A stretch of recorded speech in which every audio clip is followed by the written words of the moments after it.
1812년 나폴레옹은 60만 대군을 이끌고 러시아를 침공합니다. 어마어마한 숫자의 군대 뒤에는 5만 대 가까이 되는 군수품 수레가 있었는데 그중 2,800만 병의 와인도 포함되어 있었습니다. 무려 2,100만 리터였죠.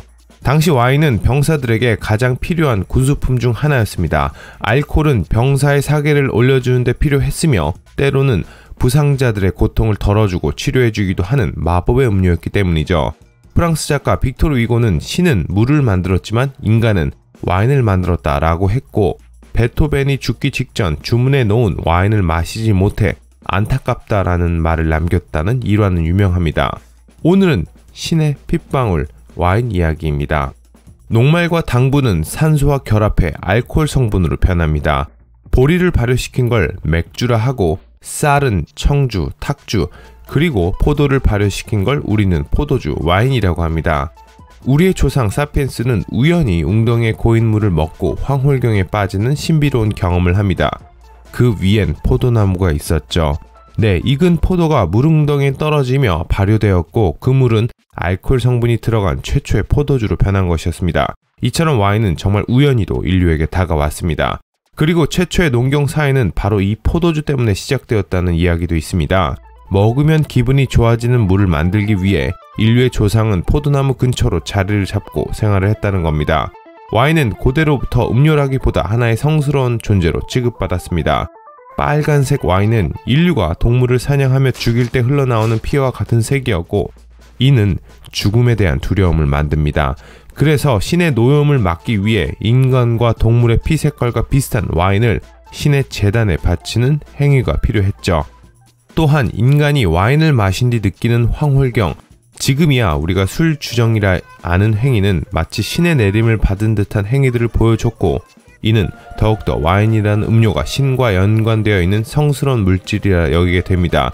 이처럼 와인은 고대로부터 신비로운 음료였고, 이는 기독교에서도 이어집니다.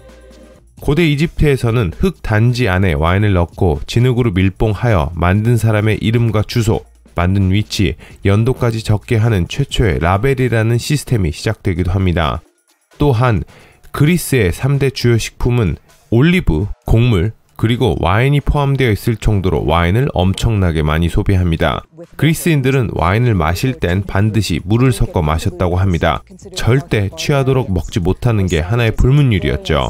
또한 현대 학회나 토론회를 의미하는 심포지엄이라는 단어가 고대 그리스에서 고급 와인에 물을 타 마시며 밤이 새도록 토론과 대화를 한다는 의미에서 나왔다고 합니다. 이처럼 고대인들에게 와인은 주식이자 문화였습니다. 로마 시대에도 와인은 인기가 많았습니다. 1인당 하루 0.5리터 와인을 소비했을 뿐만 아니라 와인 교육으로 돈을 많이 법니다. 그리고 황제의 명령으로 갈리아, 스페인, 북아메리카, 동방까지 전 지역에 와인을 전파합니다. 하지만 로마 제국이 멸망하며 와인 산업은 긴 침체기에 빠집니다. 서기 1200년경 유럽 인구가 늘어납니다. 도시가 발전하고 중산계급인 부르주아 계층이 생겨납니다. 그리고 중세에도 와인은 빵과 함께 일종의 주식 역할을 했고 와인 수요 또한 폭발적으로 늘어납니다. 특히 1500년대 종교개혁도 와인 산업에는 영향을 미치지 않았습니다. 과연 어느 기독교인이 예수님의 피인 와인을 금지할 수 있었을까요? 깐깐하고 엄격했던 종교개혁가인 장 칼뱅도 와인은 손을 대지 않았습니다. 또한 유리병과 그 병을 밀봉할 수 있던 코르크 병막의 발명은 와인 산업계의 대혁명이었습니다. 이 둘을 통해 와인의 장기 보존 및 숙성이 가능해지고 이는 와인 사업을 더욱 발전시키는 계기가 됩니다. 또한 브랜드화된 와인이 등장하며 점차 포도의 품종과 생산지를 중요시하게 됩니다. 특히 이 당시 아르노드 퐁탁이 만든 샤또 오브리옹 같은 유명한 브랜드 와인이 탄생하기도 합니다. 와인 사업은 돈 벌기에도 손색 없는 사업이었습니다. 같은 면적에 비해 곡물 재배보다 무려 30-40배 이윤이 남는 장사였기 때문이죠. 그리고 1789년 일어난 프랑스 대혁명을 통해 프랑스 와인 사업은 오히려 더욱 번창하고 발전합니다. 혁명군은 파리에 들어오는 와인에 세금을 매기는 세관 건물들을 모두 불태워버렸고 와인의 생산권과 유통권을 독점한 교회 세력들과 귀족 영주들에게서 그 권리를 뺏어옵니다. 이를 통해 프랑스 와인 사업은 새로운 발전기를 맞이합니다. 그와 더불어 19세기 후반 더욱 과속화된 산업혁명으로 와인의 대량 생산 시스템 개발로 인한 생산량 급증, 철도로 유통시장이 전국적으로 확대되므로 와인 산업은 더욱 커지기 시작합니다. 또한 이 시기에 샤토라는 와인 양조장을 지칭하는 고급스러운 귀족 마케팅 용어가 생기기도 합니다. 그리고 1855년 나폴레옹 3세는 프랑스 와인의 품질 개선과 기준 확립 제도를 위해 그랑크리 클리셰라는 와인 등급 제도를 만들기도 합니다. 하지만 19세기 초 와인 산업은 또 다른 장애물과 마주합니다. 1820년대 들어 와인에도 알코올 성분이 들어있음이 밝혀지죠. 사실 그 전까지는 알코올이란 브랜디, 위스키, 진과 같은 증류주에만 있는 줄 알았고 와인, 맥주, 과실주 같은 발효주는 알코올 성분이 없는 줄 알았죠. 그저 알코올이 아닌 다른 성분이 기분을 좋게 만들 것이라 믿고 있었습니다. 특히 19세기 산업혁명으로 농촌사회가 공업사회로 바뀌어 도시가 커지고 노동자 계급이 많아지고 자본가와 노동자 계급의 투쟁으로 사회는 혼돈에 빠집니다. 더불어 빈민층이 많아지고 각종 범죄가 날로 증가하며 사회 질서가 무너지기 시작합니다. 이 모든 혼란의 중심에 술이 있었습니다. 특히 와인도 단지 술에 불과하다는 사실은 그런 사회 분위기 속에서 큰 변화를 가져옵니다.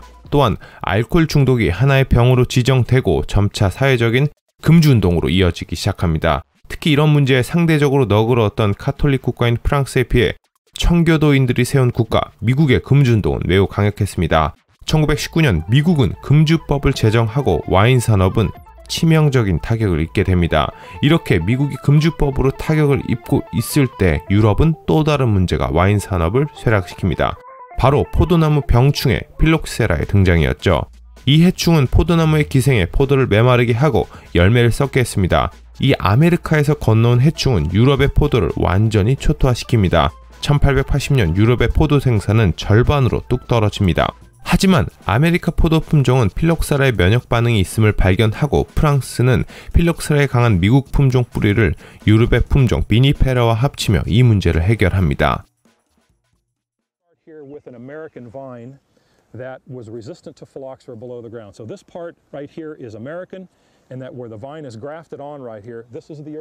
또한 이런 신품종들의 개발로 포도 생산은 19세기 말 엄청나게 늘어나기 시작합니다. 하지만 또 다른 문제가 발생하죠. 생산이 너무 늘어나자 경쟁이 급심해지고 가격이 폭락해 도산하는 업자가 생기고 가짜 변제 와인이 판치기 시작합니다. 그래서 정부는 와인이 생산된 지역을 법으로 강제하여 꼭 표기해야 하는 원산지 호칭 제한 제도를 마련합니다. 하지만 전 세계를 덮친 1, 2차 세계대전은 살아나는 와인 산업을 다시 한번 구렁텅이로 끌고 들어옵니다. 전쟁이 끝나고 20세기 후반 와인 산업은 새로운 국면을 맞이합니다. 와인에 대한 지식이 일반화되고 시설과 설비는 점점 발전합니다. 특히 신대륙 와인, 정통 프랑스가 아닌 미국, 칠레, 남아프리카, 호주 등에서 생산된 품질 좋은 와인들이 거센 도전을 내세웁니다. 1976년 파리에서 미국과 프랑스의 와인 라벨을 감춘 채 맛보기를 한 시음의 결과에서 최고의 레드 와인과 화이트 와인에 프랑스의 네로를 하는 와인들을 제치고 미국 캘리포니아 와인이 선정되는 충격적인 결과를 보여줍니다. 오늘날 와인은 부유층의 전유물에서 누구나 슈퍼마켓이나 주류 판매점에서 가볍게 사 마실 수 있는 음료로 바뀌게 됩니다. 오늘 소주 대신 와인 한 잔 어떠신가요? 네, 오늘도 이야기 들어주셔서 정말 감사합니다. 좋아요, 구독은 더 감사합니다.